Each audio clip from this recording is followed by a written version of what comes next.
अस्सलामुअलैकुम। आज मेरी छोटी बहन की शादी हो रही थी क्योंकि वो बहुत खूबसूरत थी, जबकि मैं 28 साल की हो चुकी थी। अभी तक कंवारी बैठी थी। जूं ही मैंने अपनी छोटी बहन के सर पर दुपट्टा डाला तो साथ ही उसे यह कहकर बहुत डरा दिया कि शादी के बाद शौहर बहुत जुल्म करता है। यह सुनकर वो घबरा गई और निकाह के वक्त मेरे सर पर दुपट्टा डालकर खुद बाथरूम में छुप गई। मैं बहुत खुश हुई और रुखसत होकर ससुराल आ गई। कुछ देर बाद मेरी नंद ने जूं ही दूध पिलाया तो मुझे गहरी नींद आ गई। जब आंख खुली तो शौहर को देखकर मेरी रूह लरस गई, क्योंकि वो तो मैंने सारी जिंदगी अपनी छोटी बहन अनाया के साथ हसद में गुजार दी थी, जबकि वो मुझसे बहुत मोहब्बत करती थी। वो मुझसे 8 बरस छोटी थी और उसकी शादी हो रही थी। मैंने उसको डरा दिया था कि शादी के बाद अच्छा सुलूक नहीं होता, तो उसने अपनी जगह मुझे बिठा दिया। मेरा निकाह हो गया और मैं रुखसत होकर चली गई। मगर जब मेरी नजर अपने शौहर पर पड़ी तो थक करके रह गई थी और फिर धाड़े मार मार कर रोने लगी थी, क्योंकि वहां तो मेरा शौहर, मेरा नाम माहा है, मैं खूबसूरत भी हूं और खूबसीरत भी, मगर मेरी इन तमाम खूबियों को मेरी छोटी बहन अनाया के हुस्न ने गिरहन लगा दिया था। मैं प्यारी थी जबकि वो हसीन तरीन थी। लोग अक्सर कह जाते थे कि अगर अनाया ना होती तो माहा के हुस्न का कोई मुकाबला न था। लोगों की ये बात मेरे जहन में अटक कर रह गई थी। मैं सोचती कि काश अनाया वाकई न होती तो कितना अच्छा होता। मैं स्कूल और कॉलेज में हमेशा इम्तियाजी नंबरों से कामयाब होती थी। मेरे वालिदैन मुझ पर फख्र करते थे और रिश्तेदारों को बड़े खुश होकर मेरी काबिलियत के मुतालिक बताते थे। मगर अनाया पोजीशंस लेने लगी थी। वो हर क्लास में फर्स्ट आने लगी थी। यहां भी उसने मुझे मात दे दी थी। अब मेरा जिक्र पसे पुश चला गया था। हर जगह उसी का नाम लिया जाता था। मैं अक्सर सोचती थी कि काश अनाया कहीं दूर चली जाए, जहां उसके साथ मेरा कभी सामना ना हो। आहिस्ता आहिस्ता मेरे दिल में उसके लिए इस कदर हसद बढ़ गया था कि मैं उसके मरने की दुआ करने लगी थी। यूं ही हम दोनों बड़े होते चले गए थे। मैं अपने बड़े होने का खूब फायदा उठाती थी। उसको बात बेबात पर डांट भी दिया करती थी, मगर न जाने वो किस मिट्टी की बनी थी। मुझ पर जान छिड़कती थी, मेरा एहतराम करती थी। मैं बड़ी हो गई, मेरे लिए रिश्ते आने लगे थे। अब मैं बड़ी खुश थी कि चलो अच्छा है, अनाया से जान छूट जाएगी। मेरे ससुराल में कोई मुझे अनाया की मिसाल नहीं देगा। मगर यहां भी अनाया मुझसे सबकत ले गई थी। मेरे लिए जो भी रिश्ता आता वो मुझे ठुकराकर मेरी छोटी बहन को पसंद कर जाते थे। बहुत बार ऐसा हुआ था। तब पप्पू ने अब्बू को मशवरा दिया कि अनाया की शादी कर दो। उसकी शादी के बाद माह का रास्ता भी खुल जाएगा। पहले पहल तो अब्बू ना माने, मगर अम्मी ने भी उन्हें समझाया तो अब्बू रजामंद हो गए थे। लेकिन मैं ये सब नहीं चाहती थी। मैं इस मैदान में अनाया को बाजी ले जाते नहीं देख सकती थी। वो अभी सिर्फ 20 साल की थी। ऐसे कैसे वो घर बसा ली थी। लेकिन इस मामले में मुझे किसी ने घास तक न डाली थी। मुझसे किसी ने मशवरा करना मुनासिब ही न समझा था। अनाया का रिश्ता पक्का हो गया। शादी की तारीख भी तय हो गई। हमारे घर में खुशियों का दौर दौरा था, जबकि मैं अंदर ही अंदर कुढ़ कर रह जाती थी। खैर, दिन गुजर गए और अनाया की बारात आ गई। वो दुल्हन बनकर बिल्कुल हूर लग रही थी।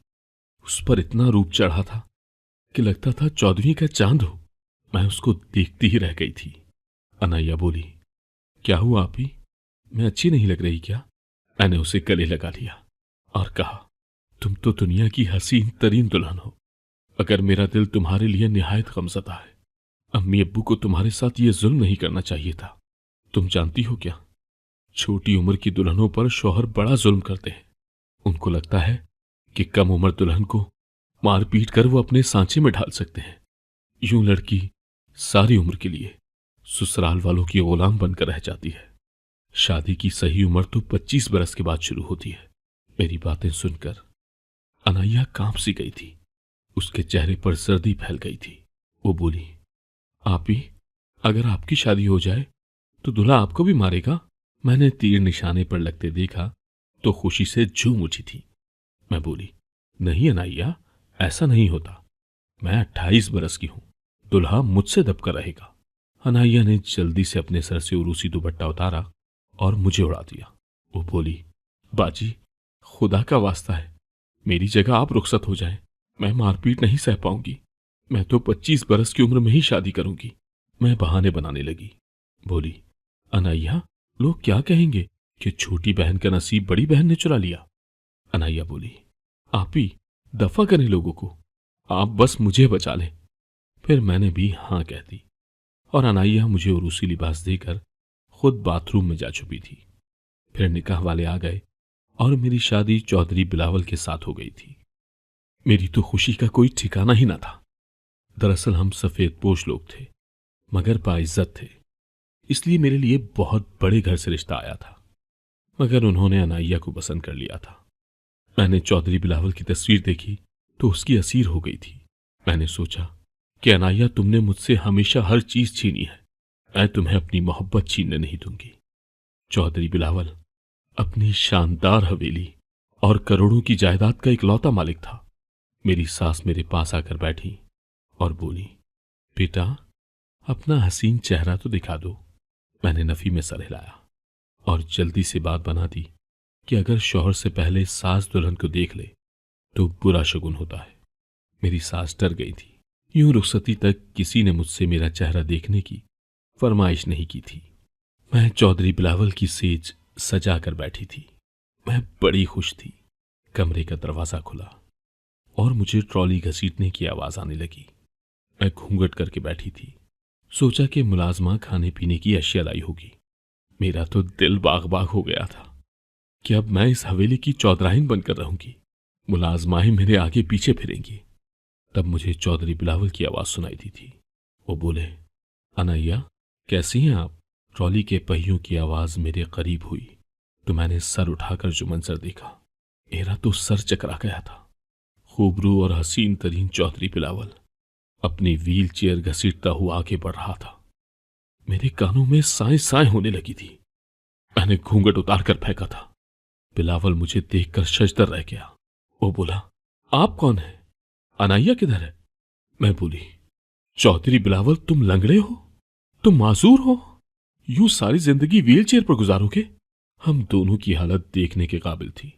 वो चुप कर गया था, जबकि मैं थाड़े मार मार कर रोने लगी थी। बिलावल खामोशी से मुझे तकता चला जा रहा था। हमारे कमरे के दरवाजे पर दस्तक होने लगी थी। मेरी सास बोली, क्या हो गया बहू, क्यों रो रही हो? दरवाजा तो खोल दो। मैंने गुस्से से उठकर दरवाजा खोल दिया था। मेरी सास की भी वही हालत थी जो कि बिलावल की थी। मेरी सास बोली, अनाइया कहाँ है? तुम तो उसकी बड़ी बहन हो ना? मैं रोते हुए बोली, आप लोगों ने मेरे साथ इतना बड़ा धोखा क्यों किया है? हमसे क्यों छुपाया कि आपका बेटा लंगड़ा है?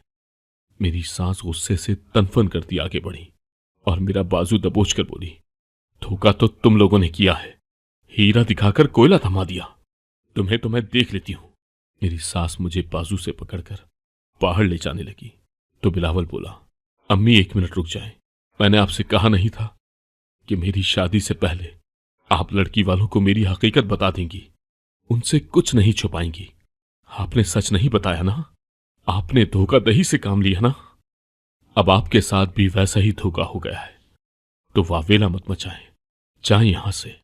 मेरी सास का बस नहीं चल रहा था कि मुझे कच्चा चबा जाए, मगर फिर बेटे के डर से बाहर निकल गई थी। मैं बेड पर बैठकर फिर से रोने लगी थी। मैं अनाइया को कोसती जा रही थी। उसकी किस्मत कितनी अच्छी थी ना। उसकी आजमाइश को मैंने अपने गले का हार बना लिया था। काश उसकी शादी इस लंगड़े से हो जाती तो कितना अच्छा होता ना। मेरा सारा हिसाब तो यही चुकता हो जाना था, मगर मेरी ही मत मारी गई थी जो पराई आग में खुद कूद गई थी। मैं रोते हुए कहते जा रही थी, हाय अनाइया, तेरा बेड़ा गर्क हो जाए, तूने मुझे किस मुसीबत में डाल दिया है। बिलावल बड़ी देर खामोश रहा, फिर बोला, क्या आपकी बहन ने आपके साथ धोखा किया है? मैंने बिलावल की जानिब देखा और सोचा कि उसके साथ झूठ बोलकर मैंने करना ही क्या है, इसलिए सच बता दिया कि नहीं, उसने मेरे साथ धोखा नहीं किया, बल्कि मैंने अनाइया के साथ धोखा करने की कोशिश की है। मैंने उसको डरा दिया था कि शौहर अच्छे नहीं होते, इसलिए उसने अपना दुपट्टा और शौहर मुझे दे दिया। मेरी बात सुनकर बिलावल बोला, आपने ऐसा क्यों किया माहा? मैं रोते हुए बोली, मत मारी गई थी मेरी, नसीब फूट गए थे इसलिए किया। दरअसल मैंने तुम्हारी तस्वीर देख ली थी, मुझे तुम प्यारे लगे थे, इसलिए मैंने सोचा कि रिश्ता तो मेरे लिए आया था ना, तो मैं क्यों बहन की शादी होने दूं। बिलावल मेरी तरफ देखकर बोला, माहा क्या आपने गौर नहीं किया, मेरी शक्ल अब भी वैसी ही है जैसी तस्वीर में दिखती थी। बिलावल की आंखें सुर्ख हो गई थी।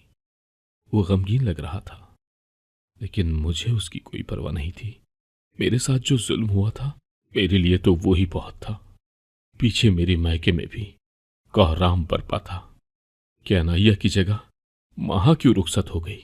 सुबह हुई तो मेरी सास मुझे कड़े तेवरों से घूर कर बोली, तुझे मैं इस घर में बसने नहीं दूंगी, तुझे तलाक दिलवा कर ही रहूंगी। मैं बोली, आपके लंगड़े बेटे के साथ मैं रहना भी नहीं चाहती हूं, कल की बजाय आप मुझे अभी तलाक दिलवा दे। मैं इतना कहकर पलटी तो व्हील चेयर पर बिलावल बैठा नजर आया। उसका चेहरा है तक के मारे सुर्ख पड़ गया था। मुझे उस पर घड़ी भर के लिए तरस आया था, मगर मैंने सोचा कि दुनिया जहां के तरस का ठेका मैंने उठा नहीं रखा। मैं कमरे में आई तो बिलावल बोला, माहा जो होना था हो गया है, मैं आपके सामने हूं। ये घर, ये जायदाद, सब कुछ। अगर आप मुझसे तलाक लेना चाहती हैं तो मैं आपके फैसले का एहतराम करूंगा। एकदम से मेरे दिल में ख्याल आया, चलो तलाक तो मैं ले ही लूंगी। क्यों ना ऐसा करूं कि एक महीना इस शानो शौकत और ठाट बाट का मजा ही चख लूं। मैंने बिलावल की बात का कोई जवाब नहीं दिया और कमरे से बाहर निकल गई। सामने मेरी सास के पास एक लड़का खड़ा बातचीत कर रहा था। वो हर चीज में कामिल था। मैं चलती हुई अपनी सास के पास चली गई। अब मेरी सास का मूड खुशगवार लग रहा था। वो बोली, माहा इससे मिलो, ये साद है, मेरी बहन का बेटा। ये भी हमारी तरह बहुत बड़े जागीरदार है। ये कल से मेरा सर खा रहा है कि भाभी इतनी हसीन है, मेरे लिए भाभी जैसी लड़की ढूंढ दे। मुझे अनाइया का ख्याल आ गया। मैं अब अनाइया के लिए इसका रिश्ता मांग लूंगी। मेरी सास मेरी हालत से महफूज हो रही थी, जबकि मेरी हालत ऐसी हो गई थी कि काटो तो बदन में लहू नहीं। हसद और जलन ने मुझे अंदर से झुलसा दिया था।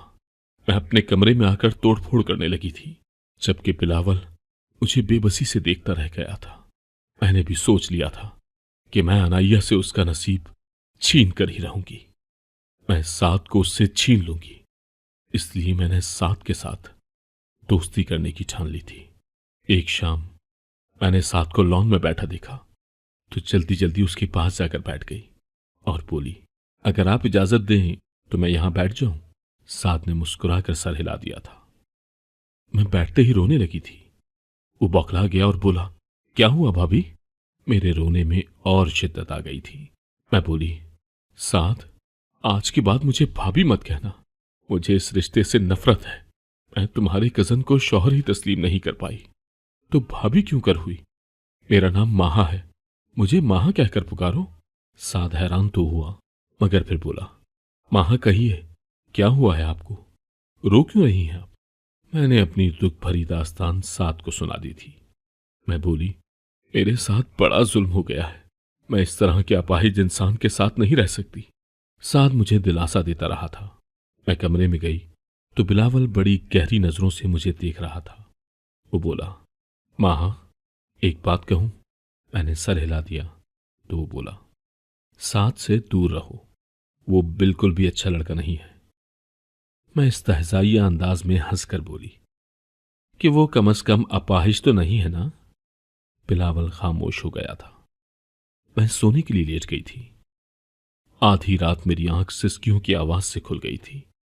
मैंने सर उठाकर देखा तो बिलावल खिड़की के सामने बैठा सिसक रहा था। एक लम्हे के लिए ऐसा लगा जैसे किसी ने मेरा दिल मसल कर रख दिया हो। बिलावल मेरी पहली मोहब्बत था, मगर मैं क्या करती? मैं अनाइया को जीतने नहीं देना चाहती थी, मैं उससे कमतर नहीं बनना चाहती थी। मुझे लगता था कि अनाइया मुझ पर दिल ही दिल में हंसती होगी। मैं एक बार फिर से लेट गई थी। इस बार मेरी आंखें बरस रही थी। मैं जिन रास्तों पर चल निकली थी, जाने उसका क्या अंजाम होने वाला था। मेरी सास मुझसे बड़ा बुरा सलूक करती थी, लेकिन मैं उससे बिल्कुल भी नहीं दबती थी।